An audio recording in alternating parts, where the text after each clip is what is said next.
तो वहीं झारखंड में डुमरी के चुनावी दंगल के लिए प्रचार जोरों शोरों पर है। झारखंड बीजेपी प्रदेश अध्यक्ष बाबूलाल मरांडी एनडीए उम्मीदवार के लिए वोट मांगने पहुंचे तो निशाना सीधा मुख्यमंत्री हेमंत सोरेन पर साधा। उपचुनाव में परीक्षा बाबूलाल मरांडी की भी हो रही है तो टेस्ट हेमंत सोरेन का भी है। साथ ही उपचुनाव के नतीजे आजसू की ताकत भी आंकी जाएगी।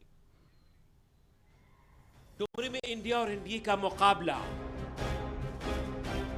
2024 की सियासी लड़ाई से पहले लिटमस टेस्ट। हेमंत सोरेन और बाबूलाल मरांडी की परीक्षा।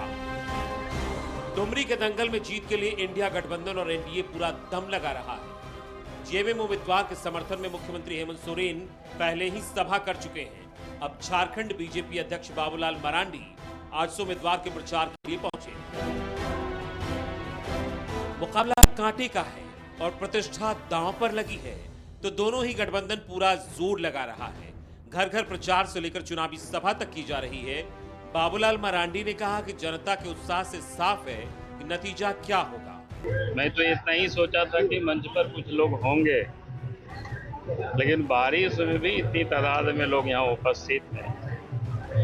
और आए तो मैं आज पहली बार हूँ, लेकिन चारों तरफ से मैं रिपोर्ट दे रहा हूँ। तो मैं कह सकता हूँ 2019 के लोकसभा चुनाव का रिकॉर्ड इस बार इस विधानसभा क्षेत्र नया रिकॉर्ड बने। आपके प्रदेश अध्यक्ष बनने के बाद आपका यह एक टेस्ट भी है। नहीं, हमारा टेस्ट नहीं है ये, तो हमने कहा कि पूरी पार्टी दमखम से लड़ रही है एनडीए गठबंधन, और ये सीट हम लोग जीतेंगे भी। डुमरी उपचुनाव लोकसभा चुनाव के पहले हो रहा है तो इसके बहाने इस बिसात अगले चुनाव की भी बिछाई जा रही है। बाबूलाल मरांडी की संकल्प यात्रा भी चल रही है और हर विधानसभा क्षेत्र में कार्यक्रम चल रहा है। वो मुख्यमंत्री हेमंत सोरेन पर गंभीर आरोप लगा रहे हैं। साथ ही एक बार फिर फर्जी नाम पर जमीन खरीदने का मामला उठा दिया। आरोप नहीं लगाया है, जो घटना घटित होती है, जो उन्होंने गड़बड़ किया है, उसी को मैं जनता के सम्मुख बातों को मैं लाता हूँ। आरोप तो वो होता है कि जिससे कोई आधार नहीं हो। ये आरोप क्या है? जो सच है। अभी मैंने कहा कि नाम बदल के उन्होंने जमीन लिया है तो डॉक्यूमेंट्स में है, कोई ऐसी तो है नहीं के बात है। लेकिन कहा जा रहा है सारा बैंक अकाउंट दे दिया। अरे भैया, मैं कह रहा हूँ कहा जा रहा है तो फिर भाग क्यों रहे हैं ना? तो आप तो जाएंगे सुप्रीम कोर्ट। अरे सुप्रीम कोर्ट जाए चाहे कहीं भी जाए, आखिर इतना करोड़ों रुपया क्यों खर्चा कर रहा है? चोरे ने खर्चा करेगा बचने के लिए।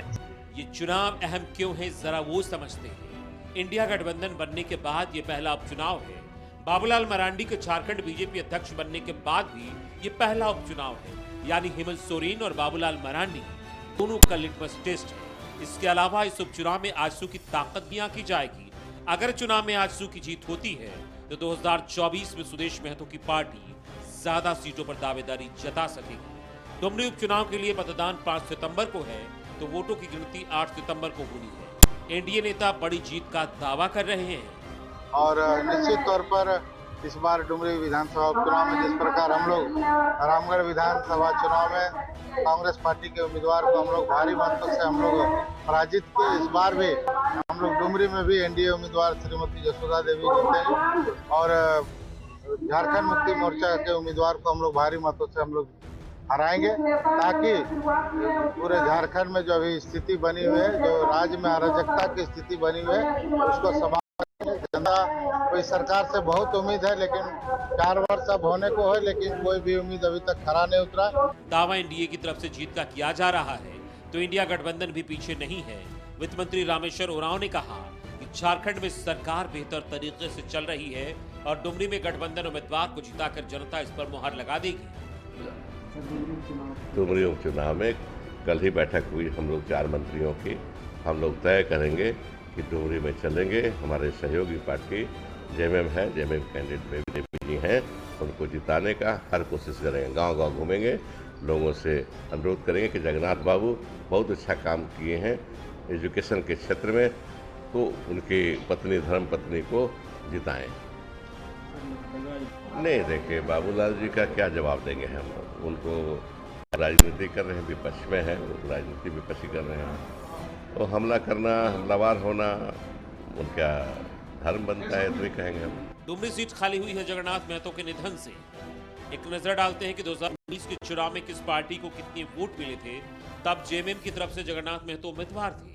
वहीं बीजेपी और आजसू ने अलग अलग चुनाव लड़ा था। आजसू के उम्मीदवार यशोदा देवी को 36,840 वोट मिले थे, जबकि बीजेपी के प्रदीप साहू को 36,013 वोट मिले थे।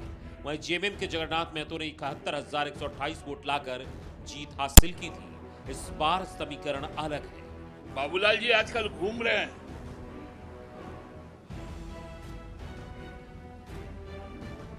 पहले तो फंस गए थे नकल वाला मामला में। अब बाबूलाल जी आपको बताना पड़ेगा ना कैग के रिपोर्ट पर।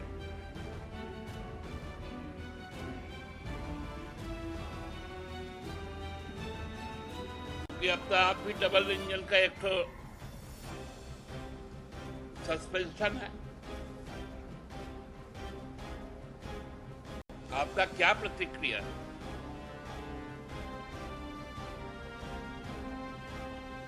आज सुने वो डुमरी भी घूम रहे हैं।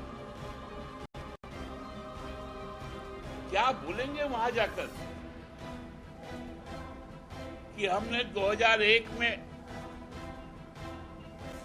ओबीसी आरक्षण को कम कर दिया था, जहां आजसू का समर्थन हमको मिला था। झारखंड विधानसभा के मौजूदा कार्यकाल में छठा उपचुनाव है।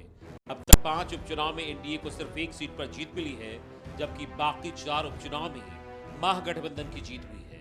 इसी साल फरवरी में हुए रामगढ़ उपचुनाव में बीजेपी आजसू ने संयुक्त उम्मीदवार जीत हासिल की थी। एक बार फिर साझा उम्मीदवार उतारकर एनडीए इंडिया गठबंधन को मात देने की कोशिश में।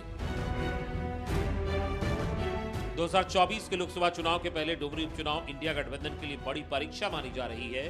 टेस्ट बाबूलाल मरांडी का भी है, हेमंत सोरेन का भी है। दोनों तरफ से जीत के दावे हो रहे हैं, लेकिन लोकतंत्र में मालिक जनता होती है और जीत किसके हिस्से में आती है, इसके लिए 8 सितंबर का इंतजार करना होगा। ब्यूरो रिपोर्ट, कशिश न्यूज। और एक बार फिर हमारे सहयोगी संदीप लाइव जुड़ गए हैं। संदीप, देखिए डुमरी उपचुनाव एक हेमंत सोरेन के लिए प्रतिष्ठा का सवाल तो ही है, लेकिन दूसरी तरफ बाबूलाल मरांडी के लिए भी अग्नि परीक्षा है, क्योंकि प्रदेश अध्यक्ष की कुर्सी अभी कुछ दिनों पहले मिली है। क्या माहौल है डुमरी में?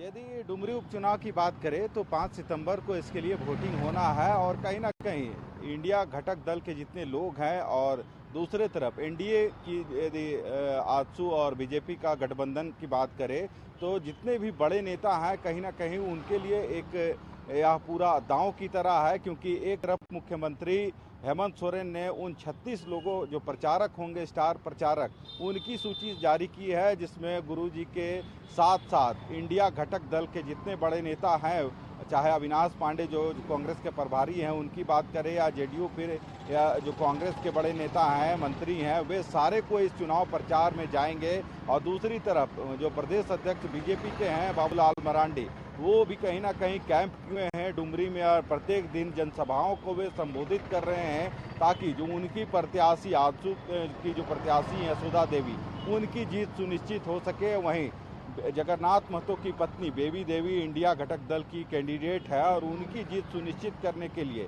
इधर इंडिया घटक दल के जितने भी साथी हैं या फिर बड़े नेता हैं, वे भी कहीं ना कहीं उन चुनावी सभाओं को संबोधित कर रहे हैं। और उन स्टार प्रचारकों की भी सूची जेएमएम ने जारी की है और वे सभी डुमरी में पहुंचेंगे उन अपने प्रत्याशियों की जीत सुनिश्चित करने के लिए।